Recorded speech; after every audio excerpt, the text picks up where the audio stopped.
E o patrão que me pediu pra fazer uma filmagem da X4? E é algo tipo um trailer, sabe? E mesmo com poucos recursos, eu acho que seria bom colocar um áudio e tirar a luz.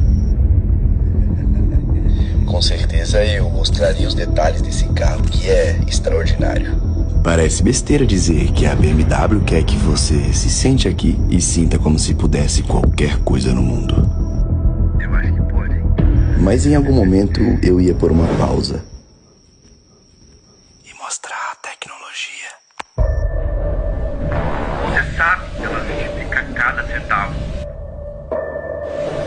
É a forma de uma BMW. E no final eu acho que eu mostraria um pouco mais do carro.